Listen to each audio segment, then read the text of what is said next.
Salut et bonjour à toutes et à tous, soyez les bienvenus sur France 3 Corse et via Stello. Sommaire d'audience de ce mardi 28 mai, premier emploi côté employeur. Comment préparer ses premières embauches quand on est chef d'entreprise? Nous vous présentons les différents dispositifs recruter et organiser sa ou ses premières embauches quand on est chef d'entreprise.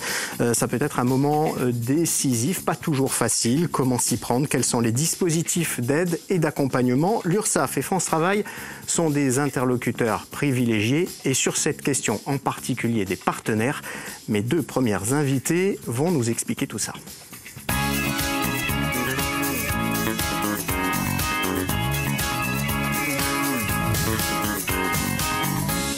Et ces invités qui viennent de prendre place à la table d'hôte, ils sont tout d'abord Marina Vigno-Minucci, bonjour. Bonjour. Vous êtes chargée d'appui réglementaire à France Travail.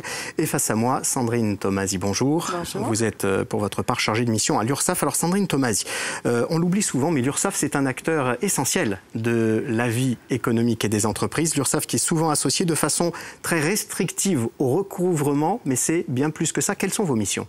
Alors effectivement, l'URSSAF est connu majoritairement pour le recouvrement des cotisations sociales, mais pas que. Effectivement, on a des missions d'accompagnement envers les entrepreneurs et les employeurs, recouvrer les cotisations aussi, effectivement, pour avoir droit à une protection sociale équitable pour tout le monde, mais effectivement, voilà, surtout des missions d'accompagnement. Et de conseils, on peut refixer un tout petit peu les choses. Qu'est-ce que ça représente en Corse, l'URSSAF? Alors pour l'URSSAF régional Corse, donc on gère 52 472 comptes usagers. Et on a recouvert donc pour l'année 2023 1,7 milliard de cotisations sociales. Et c'est combien d'agents sur l'ensemble de l'île? 92 collaborateurs. Alors, dans quelle mesure justement l'URSSAF intervient dans les embauches, et on va le voir, dans les premières embauches? Alors effectivement, on a des offres de services donc, qui s'adressent aux nouveaux employeurs. Donc à partir du moment où vous êtes identifié nouvel employeur, vous recevez donc un courrier d'accompagnement qui effectivement vous explique l'offre de services que dont vous pouvez bénéficier. Donc il y a un conseiller qui est dédié, qui peut vous aider sur d'éventuels questionnements juridiques, déclaratifs, des accompagnements aussi sur les services en ligne de l'URSSAF. Voilà. Marina Vigno-Minucci, dans quelle mesure justement France Travail est associée à cette démarche, avant de rentrer dans le détail, hein, mais de façon plus générale, alors qu'on a le sentiment que France Travail, c'est d'abord gérer les demandeurs d'emploi. Alors France Travail, c'est gérer les demandeurs d'emploi, mais c'est aussi accompagner les employeurs dans leur recrutement. Donc, comme l'URSSAF, France Travail vient, lui, plutôt en amont du recrutement. C'est-à-dire que France Travail va venir et va, par le biais de 15 aides qui sont disponibles dans notre panel, dans notre catalogue d'aides, va venir faire un état des lieux et regarder quelles offres, suivant le profil de l'employeur, suivant l'offre qui est demandée par l'employeur, quelle aide va pouvoir être prescrite, la bonne aide, au bon employeur, au bon demandeur d'emploi. Et ce sera ensuite la possibilité de reventiler vers les différentes institutions et en particulier l'URSSAF. Exactement, puisque l'URSSAF derrière suivra l'employeur par son dispositif première embauche, exactement. Alors justement, ce dispositif première embauche, à qui s'adresse-t-il? Comment est-ce que ça fonctionne? Alors, à qui s'adresse-t-il? Donc au nouvel employeur, donc qui vient d'embaucher son premier salarié. C'est un dispositif qui dure 1 an, à partir de la date de la première embauche du salarié. Et du coup, c'est accessible, je dirais, tout le monde peut faire la demande. Hein, je dirais, il y a un numéro de téléphone donc, qui est dédié à cette offre de services-là. On peut faire la demande. Donc, si vous êtes dans un délai de 12 mois à partir de la date de première embauche, vous pouvez prétendre à cette offre de service. Ensuite, ça se passe comment, de façon concrète, entre les conseillers URSSAF et les chefs d'entreprise? Alors concrètement, il y a un appel téléphonique qui est adressé donc au nouvel employeur, qui va lui expliquer donc toutes les démarches déclaratives, administratives et tous les services en ligne qui lui sont dédiés pour sa nouvelle embauche. Ça, c'est un élément important justement pour faciliter l'insertion des salariés et d'anciens demandeurs d'emploi. C'est très important que l'entreprise soit suivie et accompagnée parce qu'on sait que c'est souvent anxiogène pour l'entreprise de savoir ce qui va se passer après. On recrute, mais après, qu'est-ce qu'il se passe? Et l'URSSAF, par le biais de son dispositif première première embauche, ils sont là pour les accompagner, être au plus près d'eux.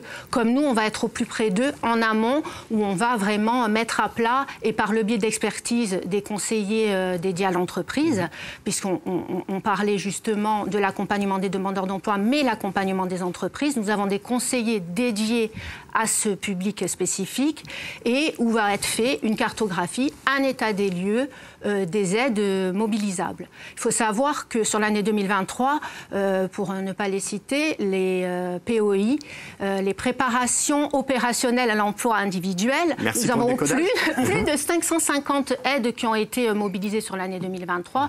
Voilà, on voit que les aides sont bien présentes sur le territoire et nationalement également, et que c'est un pied à l'étrier, c'est ce qui permet à l'entreprise de pouvoir embaucher. Les aides, on a des aides financières par le biais de primes. Par exemple, une aide qui s'appelle l'emploi franc, pour ne pas la nommer, pour les demandeurs d'emploi qui font partie des quartiers prioritaires de la ville. On a cette fameuse POI avec une aide au niveau de l'accompagnement à la formation du demandeur d'emploi pour qu'il colle au poste, en fait. Voilà. Il y a aussi des aides d'exonération. Voilà. On a un panel très large, et le conseiller va vraiment, par le biais de son expertise, préconiser la bonne aide. Sandrine Thomas, côté chef d'entreprise, il y a l'offre première embauche, mais il y a aussi un accompagnement qui n'est pas de l'ordre financier, mais avec des visites qui sont proposées, en fait. Oui, effectivement. Alors là, la visite conseil, donc du coup, est faite donc, pour les chefs d'entreprise qui ont une embauche donc, sur les 18 derniers mois. Et effectivement, ils peuvent faire la demande d'avoir une visite. Donc concrètement, il y a un expert de l'URSSAF qui se rend, je dirais, dans l'entreprise pour pouvoir répondre aux différentes interrogations, pour être surtout guidé, sécurisé sur le plan législatif et réglementation. Globalement, comment ça se passe lorsque les gens voient arriver un agent de l'URSSAF dans son entreprise? Alors bon, c'est eux qui en font la demande, hein, donc du coup, ils sont souvent satisfaits, parce que c'est vrai qu'ils pensent de suite redressement, tout ça. Alors là, c'est vraiment une visite conseil qui est faite vraiment pour les sécuriser et les guider dans cette nouvelle situation d'employeur. Quels sont les grands rendez-vous à venir justement pour accompagner, aider les chefs d'entreprise? Alors Marina. Alors avec Sandrine, nous avions déjà fait une première collaboration l'année dernière sur un webinaire qui s'était passé au mois de mai et qui touchait l'auto-entreprise. Mais cette année, on récidive, si l'on peut dire, voilà. Et on fait un webinaire en date du 9 juillet qui est destiné justement aux aides première embauche, et où on va approfondir le thème de ce jour. Comment ça se passe? Donc, il est possible que les chefs d'entreprise s'inscrivent, mais pas seulement. Qui peut y participer à ce webinaire? Alors, tout le monde peut y participer, effectivement. Donc, il y aura des informations côté France Travail, côté URSSAF, sur vraiment le thème général de la première embauche. On n'a pas parlé, en revanche, des auto-entrepreneurs. Il est possible de revenir, justement, de revisionner ce webinaire qui avait eu... effectivement. C'est présent sur nos sites. Hein, sur nos sites, sur notre chaîne YouTube de France Travail qui s'appelle Impiego Court. Voilà, vous avez les replays qui sont disponibles. Merci beaucoup pour cet éclairage sur les offres première embauche. Marina Vigneault-Minucci et Sandrine Thomas.